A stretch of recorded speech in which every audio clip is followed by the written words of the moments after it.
Bonjour bien-aimés dans le Seigneur, que la paix soit sur tout Israël. Nous sommes le dimanche 15 juillet 2018.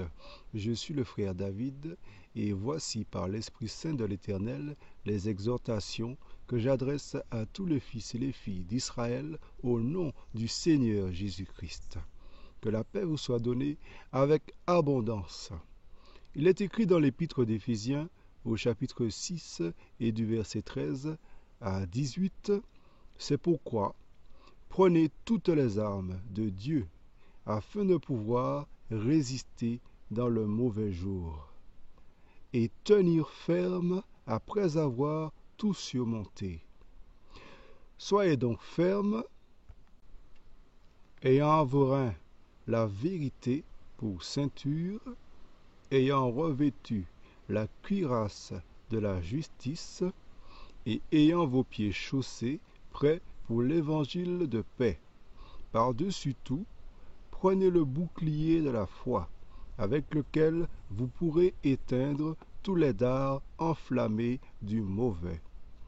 Prenez aussi le casque du salut et l'épée de l'esprit qui est la parole de Dieu.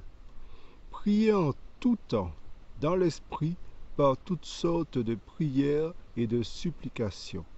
Veillez à cela avec une entière persévérance et priez pour tous les saints. Que toute chair soit bénie.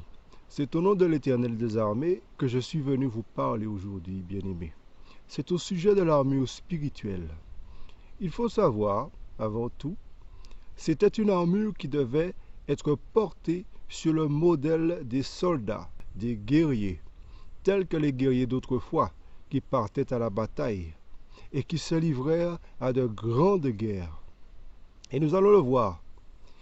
Bien que ces armures peuvent nous inspirer quant au sérieux de notre service et du combat spirituel, elles doivent aussi nous encourager à préférer celles que nous a données l'Éternel pour les choses consacrées à la maison de l'Éternel. Mais ce qu'il faut savoir en abondance, c'est qu'à ces moments-là, c'étaient des flèches et des traits enflammés qui volaient, qui perçaient et qui détruisaient toutes les armures, que ce soit par le fer ou par le feu. Lorsque des soldats pénétraient dans quelques lieux pour prendre des forteresses, des villes, dans leur chemin, il pouvait arriver que les toits tombent soudain sur leur tête et leur percent la tête ou les yeux, d'où l'intérêt d'avoir des protections contre des traits enflammés. Car dès lors que le son de la trompette fut sonné pour la bataille, chacun avançait, engageait les hostilités, son instrument de destruction à la main. Ce n'était pas un combat d'opérette. Ne devez-vous pas savoir que c'était l'heure des gens qui soupirent de honte et qui gémissent de douleur? Eh bien oui, voici, les enfants n'étaient pas prévus en ce temps. Car tout comme le salut est un combat à mort entre nous et Satan, afin qu'étant de plus en plus matures spirituellement, nous combattions sans cesse, n'abandonnions jamais le champ de bataille, ni ne reculions, afin de ne pas perdre notre salut, afin de remporter la course, comme le dit Paul dans Colossiens 2,18. Tout comme chacun de ces vaillants guerriers d'autrefois, émoussés, avançait et ne reculait point. Et c'étaient des casques de bronze, de fer et des reins que ces héros portaient sur la tête. Des casques solidement constitués, physiquement, pas des casques d'opérette, comme certains qui écoutent distraient la parole de l'Éternel, prétendant avoir le casque du salut sur la tête, et qui après se disent « Qu'est-ce qu'il m'a dit ?» C'étaient des casques qui tenaient bien fermement la tête, le plus souvent sur mesure, comme le casque de sa gloire, le casque du salut que le Seigneur nous pose sur la tête, comme le Seigneur a eu l'occasion, lors de ma demande en prière, de me montrer. Si vous laissez n'importe qui vous parler, ou si vous laissez le diable contrôler vos pensées et vous dépouiller dans le combat, eh bien ce casque spirituel, ce casque du salut s'atténue et finira bien par disparaître, jusqu'à ce que vous soyez tout au plus prêt à le coiffer de nouveau. Amen, frère. Alors retenez bien cela. Ce casque s'effiloche, bien-aimé, et c'est selon notre foi que nous le portons et que nous le gardons et que nous le considérons également. Et alors, ces casques solidement portés, bien-aimés, étaient même très bien étudiés et permettaient même de causer des blessures pour tuer, après avoir frappé son adversaire de la tête, car ils comportaient des aiguillons qui pouvaient, selon l'endroit où la blessure était infligée, causer des graves blessures, des graves saignements. Vous voyez, ils étaient si sophistiqués et utiles lors des combats pour protéger son porteur qu'ils comportaient aussi une solide avancée qui couvrait sur tout le nez pour le cas où l'homme tomberait sur le champ de bataille ou ailleurs, la face la première.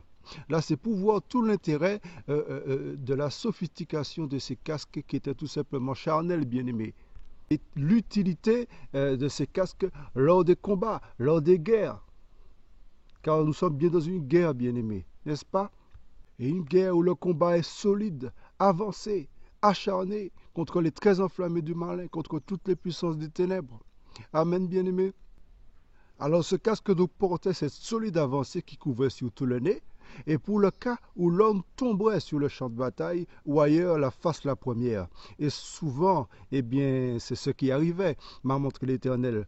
Tant leurs armures étaient lourdes, tant qu'ils étaient chargés, et tant tous leurs traits étaient enflammés de colère, chacun paré à cause de la ruine de son adversaire qu'il souhaitait causer.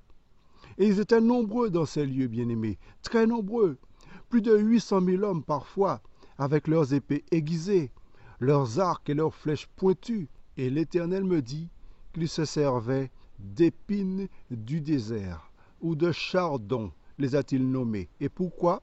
Car ce sont des choses de néant. C'est afin que les enfants d'Israël, au lieu de sacrifier leurs victimes eux-mêmes, en me disant cela, en vous précisant cela, me l'emmènent, me dit l'Éternel, en sacrifice devant moi, me dit l'Éternel, afin que par l'action de grâce, le sacrifice soit porté devant lui. Amen, bien-aimés, ainsi parle l'Éternel, afin que les justes ne portent pas leur voix vers l'iniquité et rendent justice eux-mêmes lors des batailles, autrement dit, bien-aimés. Alors ces soldats portaient souvent sur eux-mêmes de très lourdes armes, ainsi que des équipements également conséquents, que ce soit à pied, sur leurs chars ou sur leurs chevaux.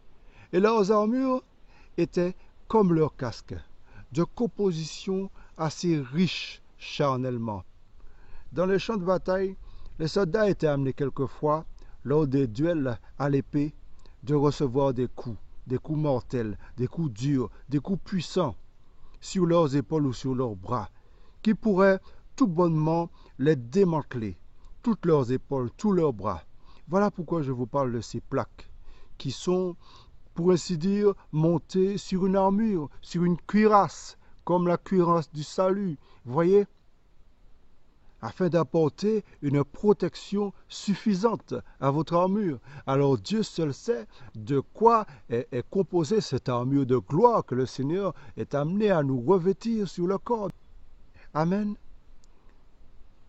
Prenons soin, bien-aimés, de garder alors à cœur toutes ces choses, car nous ne savons pas véritablement, dans leur fidèle conception, de quoi ces outils que le Seigneur, de quoi ces armes spirituelles que le Seigneur nous pose sur le corps, avec son esprit, avec sa main, avec sa gloire, avec son toucher. De quoi ces choses sont composées, bien-aimés? Prenons soin d'étudier dans l'amour tout ce que le Seigneur veut nous enseigner parmi tous ces mystères qui sont nombreux. Amen. Alors donc vous voyez bien déjà combien cette armure remplissait d'assez complètes fonctions, quoique lourdes, ces armures donc charnelles. Les combats étaient parfois très très longs. Et les victimes étaient très nombreuses, notamment à cause de leur accoutrement pesant et qui les empêchait plutôt beaucoup qu'autre chose, c'est-à-dire d'avancer ou même de combattre.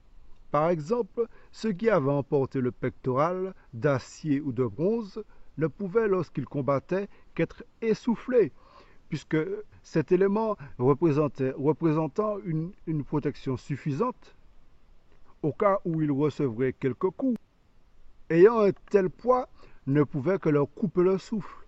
Alors vous voyez qu'elles étaient véritablement lourdes et pesantes, ces armures donc d'autrefois. Et contrairement à la cuirasse de la justice de notre Dieu, donc ces armures donc, qui couvraient tout le haut du corps étaient donc extrêmement lourdes. contrairement à la cuirasse de la justice de notre Dieu. Et c'est pourquoi il est écrit, « Venez à moi, vous tous qui êtes fatigués et chargés, et je vous accorderai du repos, car mon joug est doux et mon fardeau léger. » Ainsi parle le Seigneur Jésus-Christ. Alors, une fois que son peuple étant délivré sous sa protection et nos transgressions effacées, imaginez-vous combien est redoutable, légère, propre, sainte et ultra sophistiquée et d'un doux réconfort au terrible Dieu cette armure-là. Bien-aimés, imaginez-vous seulement, à coup sûr elle l'est, bien-aimée. Non seulement elle tend vers l'efficacité, mais elle nous encourage à la revêtir aussi souvent qu'il le faut, aussi souvent qu'il est nécessaire, bien-aimés. Alors pour nous aussi, elle est terrible cette armure-là, bien-aimés. Amen. Bien qu'elles aient servi aussi pour nous servir d'exemple, et ce, à cause des crimes des fils des hommes, qui ont donc décidé d'en avoir l'utilité pour combattre leur prochain et afin de profaner le Saint-Nom de l'Éternel, elles étaient tout simplement donc considérables de par leur lourdeur, de par leurs conséquences, de par leur complexité. Et certains, bien qu'ils soient chefs de l'armée, gradés, accoutrés de telle sorte, ne pouvaient tout simplement pas tourner la tête, puisque leur armure comportait une sorte de gorgerin qui leur bloquait littéralement la tête. D'autres, à cause de leurs gants en métal, ne pouvaient pas confortablement tenir ou bien ramasser leurs armes de guerre lorsqu'elles tombaient sur le sol. Certaines armures ne permettaient tout simplement pas de plier convenablement ou la jambe ou le bras.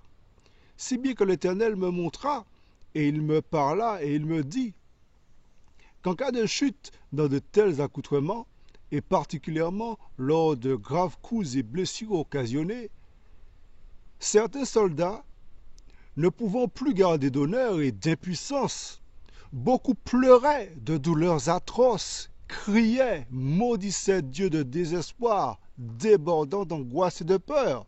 L'Éternel me montra que certains hommes étaient tellement chargés en partant au combat que dans la bataille, lorsqu'ils tombaient, soit à l'envers, soit sur la face, ce qui arrivait, ils demeuraient là parfois. Et dès le début de la bataille, dès le début de la campagne, et beaucoup encore pleins de vie, certainement encore vifs et vaillants, de vaillants guerriers, se faisaient tout simplement là, par terre, sur le sol, se faisaient percer à terre, à coups d'épée, se faisaient sacrifier, tuer gratuitement, la tête écrasée à grands coups d'épée, à grands coups de pierre. Voyez, bien-aimés, le combat acharné qui se livrait dans ces temps-là, d'autrefois, c'était une épreuve de mort, tout simplement, qu'on se le dise. Il faut que nous sachions dans quel combat nous nous sommes embrigadés dans le nom du Seigneur Jésus-Christ. C'était une épreuve de mort afin que cela nous serve d'exemple. C'était une épreuve véritablement de mort qu'ils étaient venus pour pouvoir livrer là, ces hommes, ces guerriers acharnés. Un véritable combat à mort. Et il n'y avait point de paix possible ou d'égard valable dans ces échanges, en ces lieux.